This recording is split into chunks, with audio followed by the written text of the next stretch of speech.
And welcome to this episode of Selling Through Partnering Skills, where I am joined by Larry Long Jr. He is the Director of Collegiate Sales at Teamwork. So, Larry, welcome.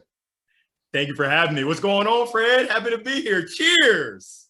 Cheers. You've been practicing the English stuff, haven't you? Yes, sir. But Yes, then you're gonna have to sir. tell me. What's the director of collegiate sales? That's What the do you do? million-dollar question. Your guess is as good as mine. Come on, Fred. So if we can uncover that, we've done one good thing on this podcast, eh? I love it. I have the opportunity to lead a team. We sell a communication, collaboration, operational efficiency platform to elite athletic teams. We've got a pro team that focuses on US Pro. We've got an international team that focuses on the English Premier League, as well as some of the other European soccer teams. And then my division focuses on US colleges and universities, helping them really with communication, collaboration, but also social media, helping their student athletes to tell their story. And that's so important because there's a law that's being passed, name, image, likeness, where college athletes can now get paid for their name, their image, and likeness. So they can sign brand deals and make money while they're college athletes. Wow. Oh, that's cool. What an interesting market to be in. Interesting market. I love it. And I'll tell you why. I played baseball, and I think across the pond, y'all call it rounders. And I know people start laughing. That little game called rounders. But I played baseball at University of Maryland, go Terps. So now I'm a tech geek. I get to really intersect my love for sports, my love for technology, and my love for leading people all together. So I'm living the American dream. That is brilliant. That is cool. And yeah, and rounders, yeah, it's what 6-year-old girls play at primary school here. The joke's on me. Yeah, you were trying to slag me off there, but it's my podcast, so I'll.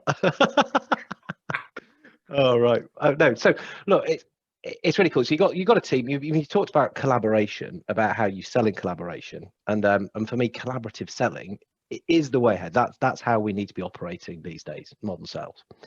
And so PQ, the 6 elements of partnering skills, are how I think we can get that right mindset and ethos. So I'd love to hear your thoughts as we sort of break these down on what you do personally, what you get your teams to do, how a salesperson can use this stuff better. Yeah. Let's dig in. Let's roll. Let's kick off with trust. I always kick off with trust because for me it just makes most sense because it underpins everything. So yeah, trust in sales. What can you do? What can a salesperson do to build trust with customers?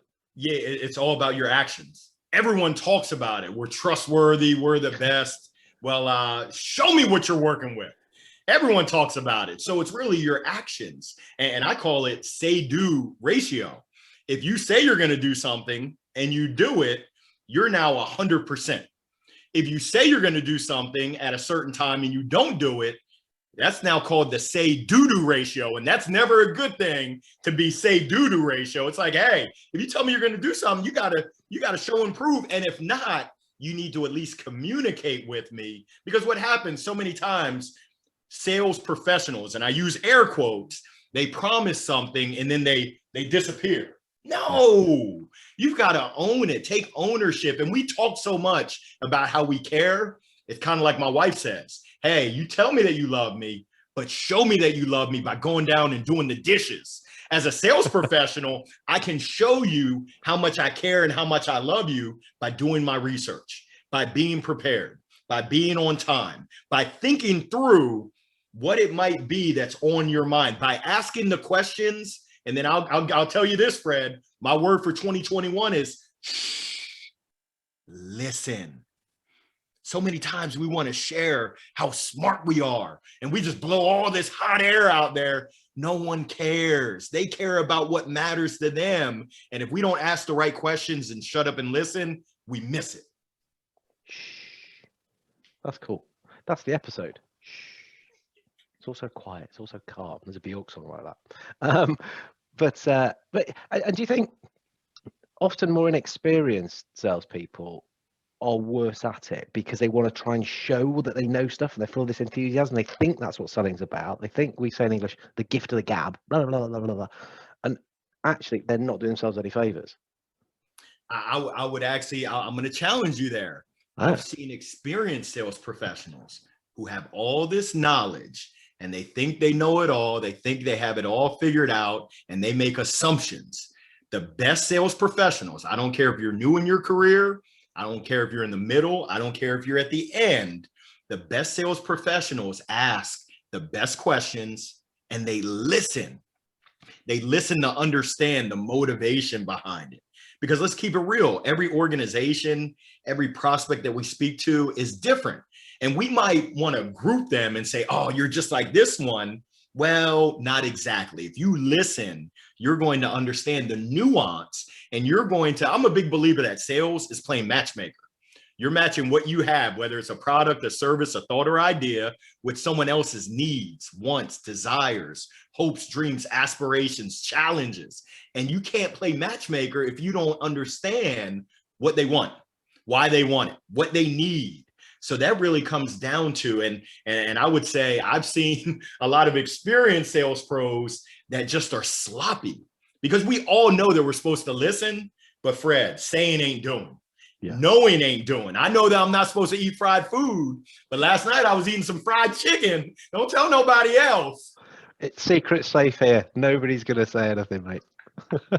I've just changed the title of this podcast again.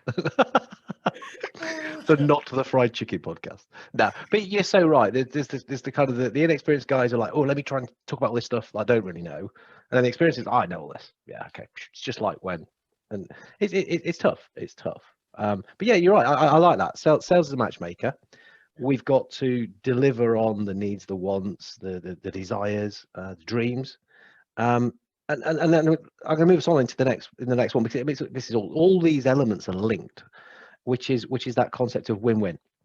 So having that win-win focus, and I guess what we're doing there is we're understanding their win. If we're calm down, understand their win. So what other ways can we do to keep that focus then?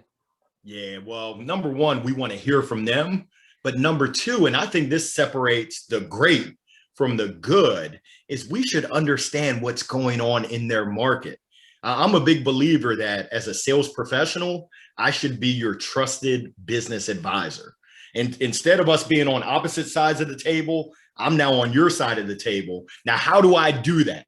Well, if I can come in with market intelligence, if I can come in with examples of other folks that we've seen thrive, we've seen have success, and not necessarily doing just what we do, but essentially I'm now looking at your business from all the components, whether it's people, whether it's process, really it's from all aspects. Now you're going to welcome me with open arms. Hey, Larry, come on in, give me some more goodies, because every time you come in, you seem to deliver just nuggets that I'm able to put into play and I'm able to further my business. You're looking at my business from a holistic standpoint instead of just, hey, this is what we do to help. That's good, but I don't want to be good, Fred. I want to be great. So essentially by being great, you're now looking at it, and I think they call it empathy. It's stepping into the shoes of your prospects. And we hear the term, but how do we actually do it? And I'm a big believer, if you come in with your game plan and you put your thinking cap on and say, if I were the prospect, if I were the owner of the company, what would I do? And by providing them with that game plan, it's now like, wow, you're thinking about my business like only I think about my business.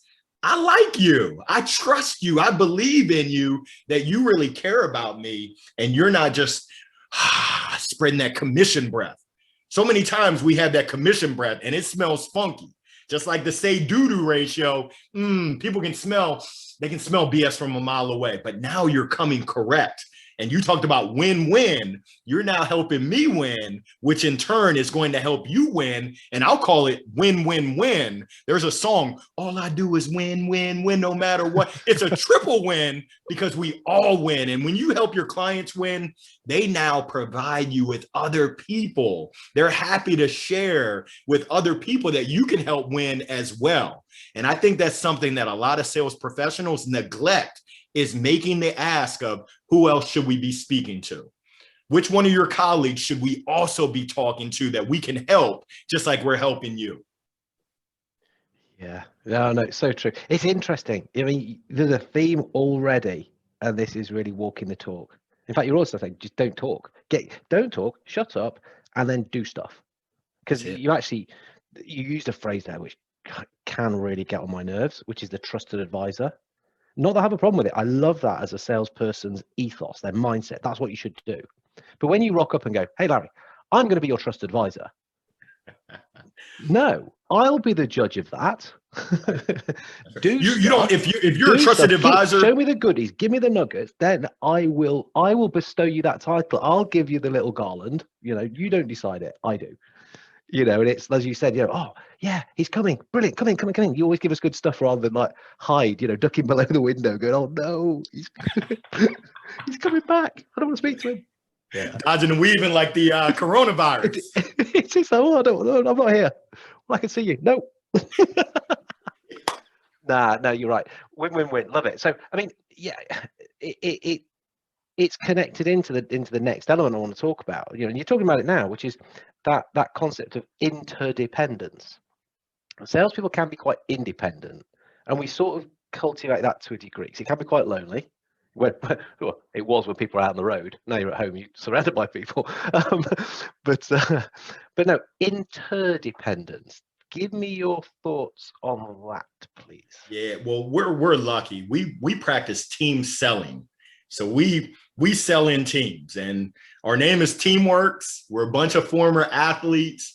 And when there's a saying, it's kind of cheesy, teamwork makes the dream work.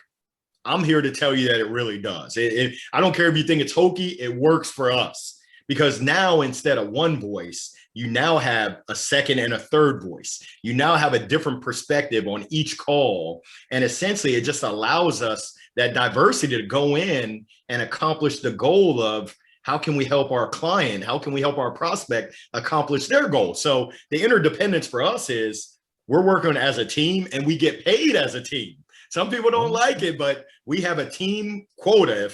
If our pro team doesn't succeed, my paycheck suffers. If our international team doesn't succeed, my paycheck suffers. So you better believe that when I have a contact over there at Liverpool, I'm going to make the intro because I know that my teammate's success equals my success, both from a meaningful perspective. And we all hope that we're doing the right thing because it's the right thing to do, but money also talks. And when you have the financial incentive, it's like, hey, let me go ahead and make this connection real quick, because I know that if you win, we all win, and vice versa.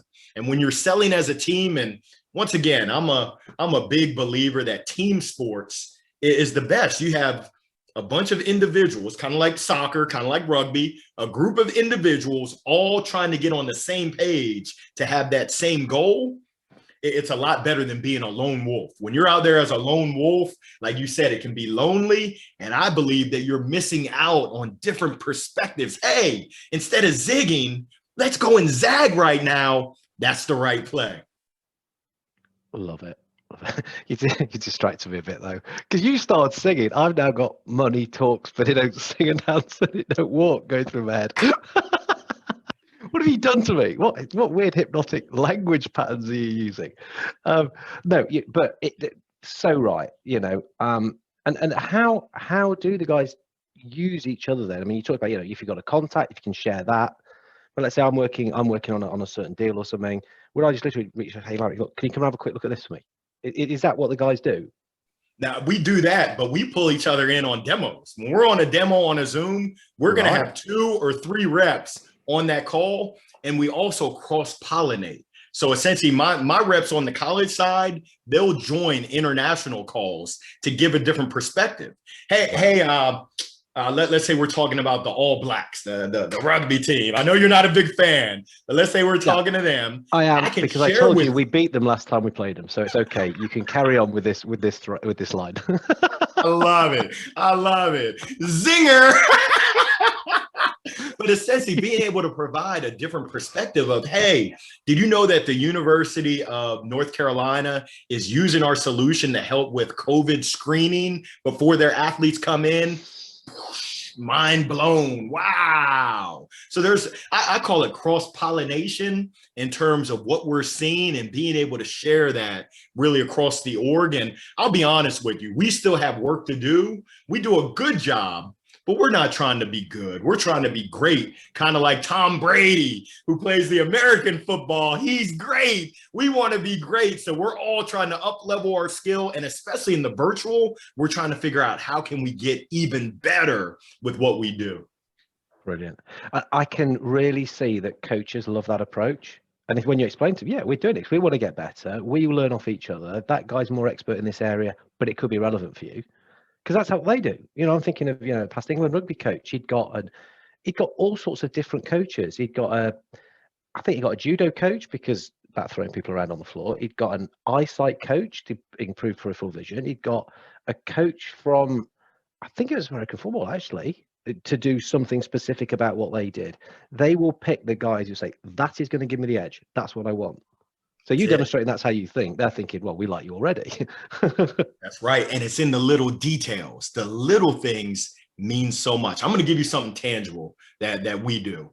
Every day, we call it the hashtag 3-minute challenge. You take 3 minutes, you find someone in your Rolodex. You can go on your phone, just scroll on your phone and then stop. Essentially, Fred, I know that you're a big rugby fan. I'm going to go to Google and I'm going to say funny rugby meme. I'm going to send you a LinkedIn. I might do a video on LinkedIn and say, hey, Fred, thought this might bring a smile to your face. I'm not asking you for anything, but I took 3 minutes to surprise and delight you. Our relationship, instead of being right here where it's kind of loose, our relationship now gets a little bit tighter. And what did it take? It took me 3 to 5 minutes to find something to let you know, wow, Larry thinks I'm special. Larry's thinking about me. He didn't ask me for anything. And he brought me a chuckle. He brought a smile to my face. Next time that Larry reaches out, I'm probably going to be more open to accepting his call, accepting what he has, because he's just that good guy. If you do that every single weekday, that's what, 220 days in a year, your relationships, and we all know that relationships are critical, but what are we doing to build, to grow, to strengthen our relationships? That's one thing you can do. Hashtag 3-minute challenge, surprise and delight somebody every day. And that is so cool because when you do that, you feel better for it as well, from a selfish point of view. Somebody comes back, that was so good, you really made me smile. You will feel good too. Bang, energy lift for free. Don't need coffee, don't need all that sort of stuff. It's like that's the a real adrenaline shot, isn't it? Yeah, well, it's more than adrenaline. It's probably dopamine or something like that. That's that's it. It's a win-win-win. Everybody wins. Oh, we're winning all over the shop here. But I'm thinking about this the way that you run these calls then, because I'm moving into the next element, which is self-disclosure and feedback. So let's start with feedback, actually. And so it sounds like you will have, and I'm making a bit of an assumption here, a strong feedback culture. I mean, if you're athletes anyway, and everyone gets it, you will be coaching each other and helping each other and moving each other and just getting better and better and better. Is that a reasonable guess? You're spot on. Feedback is a gift. And we just went through trust training. I had mine last Friday. A couple of my team members had it 2 weeks ago. And you talked about it. It starts with trust. I can't give you feedback if I don't trust and you don't trust me. But we know that we're coming from an element of we all want to win. So when I tell you, Fred, that, hey, you didn't ask enough questions. You were assuming too much. I'm coming from a spirit of I want to win. I'm not saying it to bring you down. I'm saying it to boost you up. So our quarterly, when we go through our quarterly reviews, I think they call it 360 degrees. We're asking people within the sales department as well as outside of sales, hey, what do they do well? We call those pluses. And then we call them deltas, areas of opportunity. Where can they be stronger tomorrow than they are today? And we look at feedback as, hey, this is an opportunity for me to step my game up. If I'm a 7 out of 10, here goes what I can do to be an 8 out of 10. If I'm a 8 out of 10, here goes where I can do to get to be a 9. And that's what we're always working on as an organization. And I'll be honest with you, it starts at the top. Our CEO played American football at university, and he's huge on feedback. He accepts feedback, he provides feedback, and he's open to listening. That's the key. If I give you feedback, it goes in one ear and out the other, I'm probably not going to give you feedback anymore. It's like, if I give you feedback, you take notes, and then you come back and say, hey, Larry, I gave it a whirl. Here goes my results. Whether it was better or whether it didn't work, you now report back. It's like, hey, we're in this thing together. We talked about relationships. We talked about trust. We talked about a win-win. All these elements, as you know, they're all interdependent, and they rely and they build off of each other. Brilliant. No, I love it. I use a similar model in that I'll sort of get people to draw a T-bar, and they start off with like a happy face. What did you do that was good? What did you like? What went well? Focus on that. And then I go to an arrow pointing upwards, which is, what do you think you could probably do better? What might you do a little bit differently? Yeah, not what was bad, not what was rubbish, but what would you do differently? What would you do there? And then because we've got this T-bar underneath, you've got the change. That's the delta. So what are you going to do as a result of it? Take the stuff that was good, take the stuff that you would do differently, and make the action, the commitment to do it. It's below the line. And it's below the line because that's what's going to have your impact. That's why I like working on that. But I find it works well with people who maybe aren't so good at getting feedback and generating feedback. I suspect your guys, because they're used to it from a sporting background, you maybe have to get them to think more about, no, the good stuff.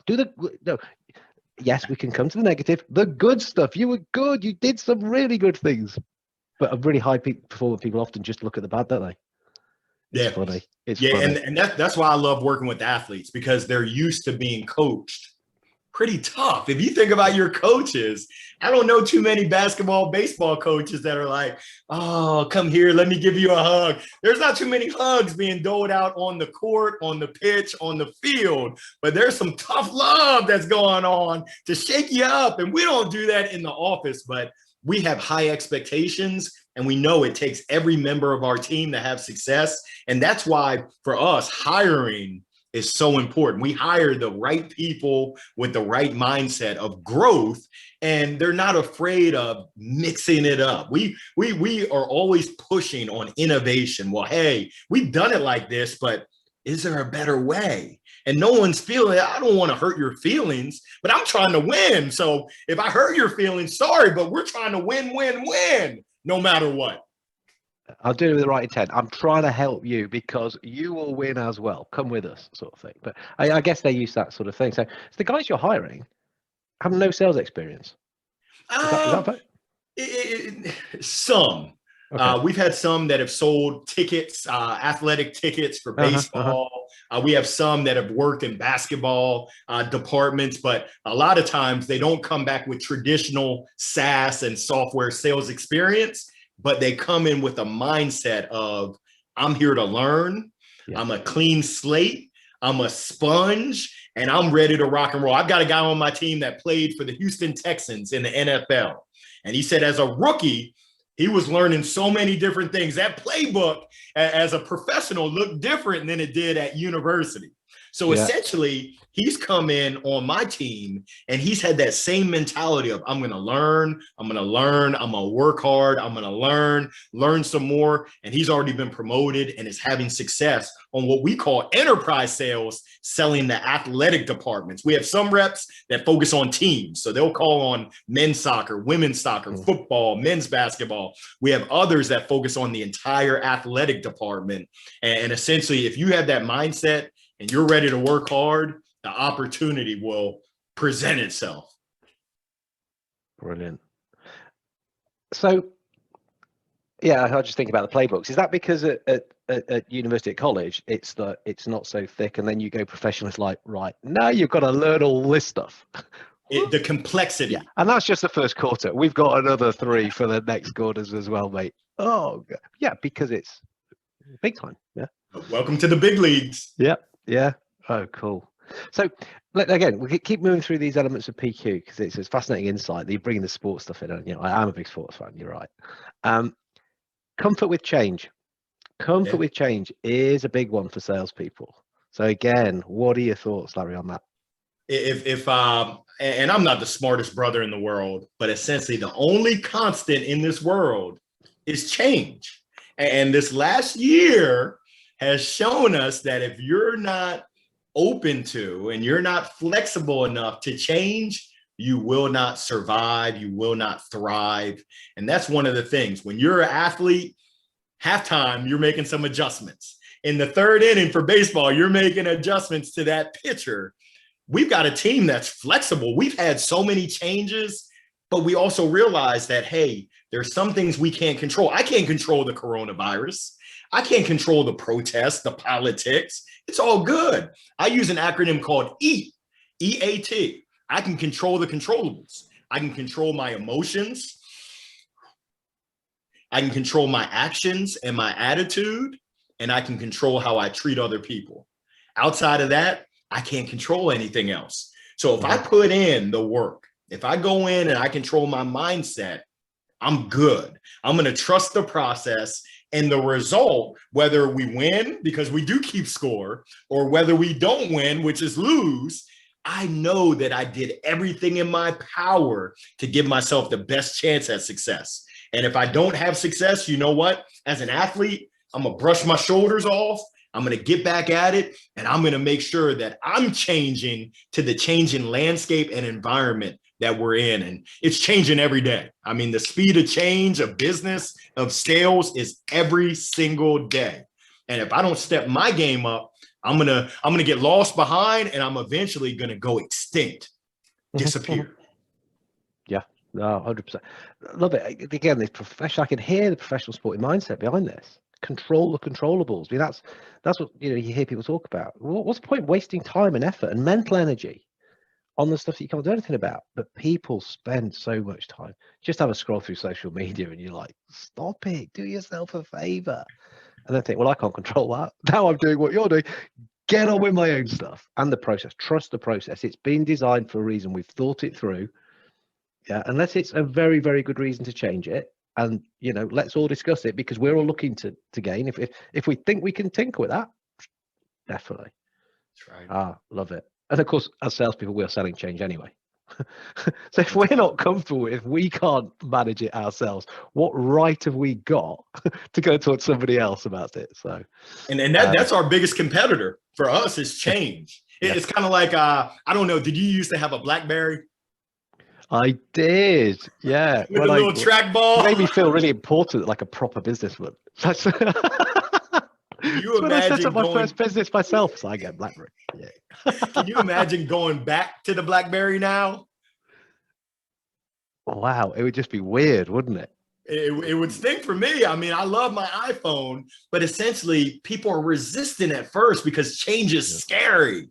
But we all know that growth and there's so many benefits that come with change, so much innovation that's out there. And you're absolutely right. If we're promoting that to our prospects and our clients, but we're not doing it ourselves, I think that's called an imposter. And people, they can smell an imposter from a mile away.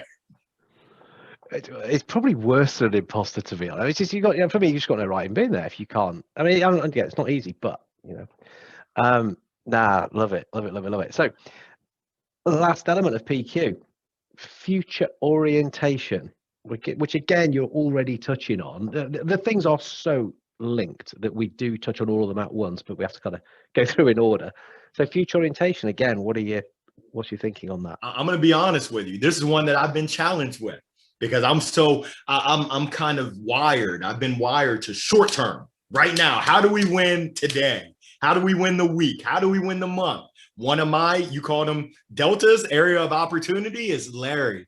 I need you to be thinking about 3 months, 6 months, 12 months from now. As a leader, that's going to step your game up. And essentially, when I model that behavior, now all of a sudden it kind of spreads like droplets. Now my team is starting to think about, hey, for us, we call it March Madness basketball.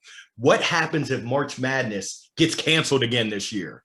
Hey, Larry, let's think about when the summer comes, should we be getting ready for football in the fall? I'm like, wow, now my team is starting to think about 2022. So we're going to win in 2021. We're going to win this year. But Larry, this is what we should be doing now, right now in March and in April to get ready for 2022. That's something that I had been missing, just whoosh, for so long, but I'm intentionally trying to work on it. And I'm trying to show my team that, hey, we need all of us to be thinking about short term for sure, but also long term. How do we make sure we set ourselves up for long-term objectives that we have to dominate the digital transformation that's going on in athletics? If you think about it, digital is taking over the world. I mean, for us, if you go to the gas station and you want to order a sub, you're going to have to use a computer. The world is going to technology. The world is going to these devices. If we're not ahead of that, once again, if we don't have that future outlook, we will disappear. There's a show, you pick your device up. That's old. That's old, mate. You don't need that anymore.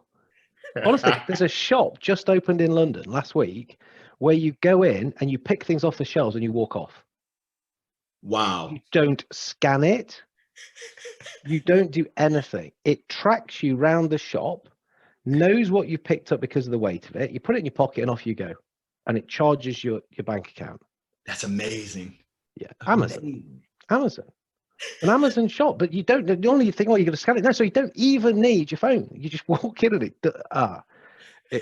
that's frightening, isn't it? You're now thinking the game is changing. How can we take this tech and put it into a sports app so that people can? Right, so people on the court are doing this, and then okay. It's frightening though, isn't it? I love it.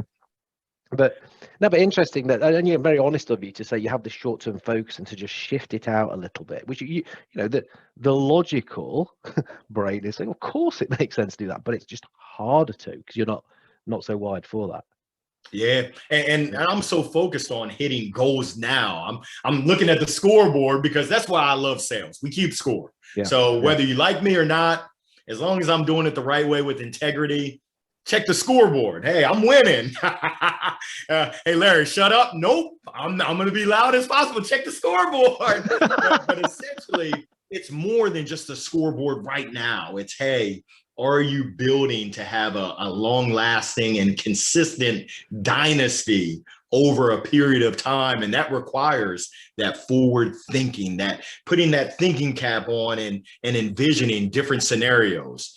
A, B, C, and having plans, having a game plan. If such and such happens, this is the play we run. Oh, well, what if that happens? What if another pandemic hits us? Then what do we do? Being prepared. So we're learning as we go, and we're trying to put into action what we learn. So many times people learn things and then they keep doing what they've been doing. It's like, no.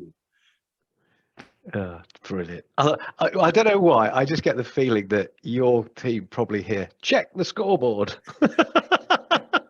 Quite a lot. Oh, God, yeah, okay. We will. We don't need to. We know. Fantastic, mate. Fantastic. Cool. So, okay. So, I'll challenge that. So, future orientation. What is next for you? What's up next? That's great. I mean, we're preparing to help our clients get ready for football season in the fall.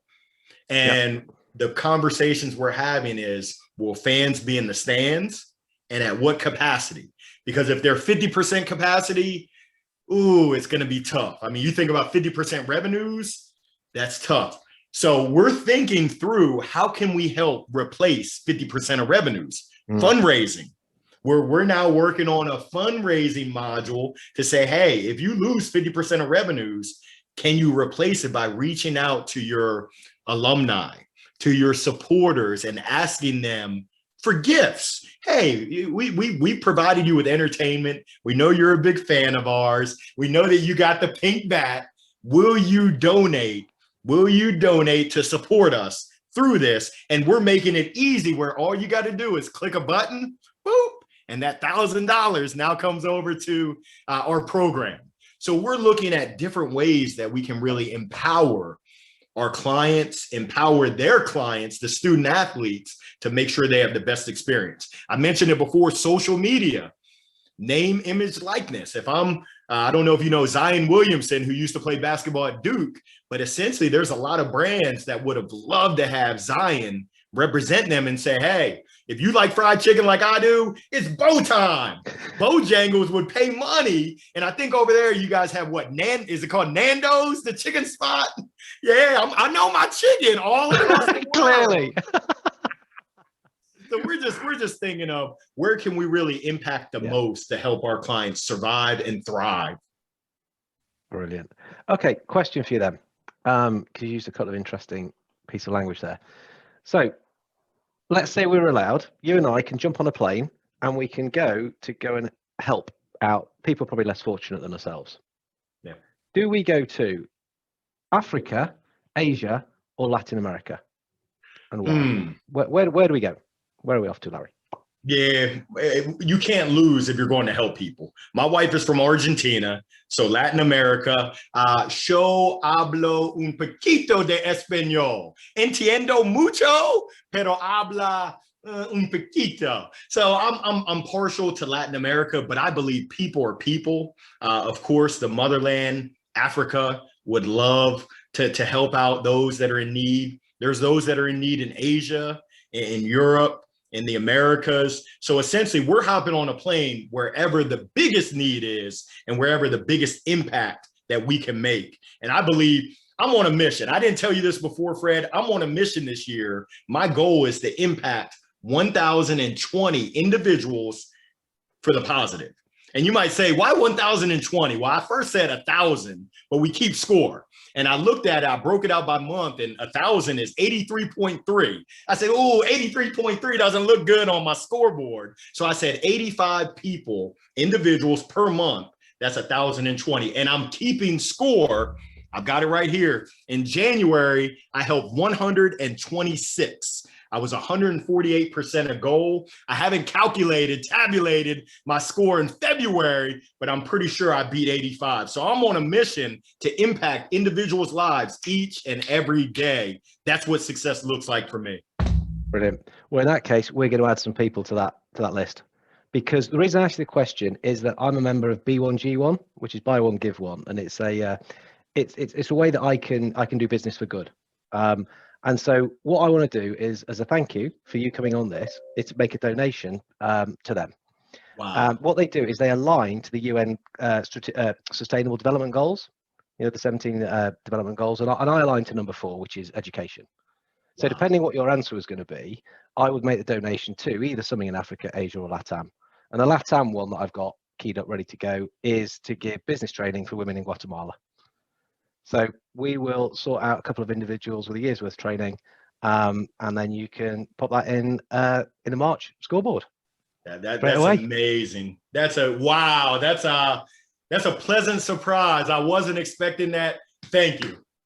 It's my pleasure. It's my thank you for you taking the time and entertaining me, and I'm sure they get the people that will listen. So really, thank you so much. It was really cool.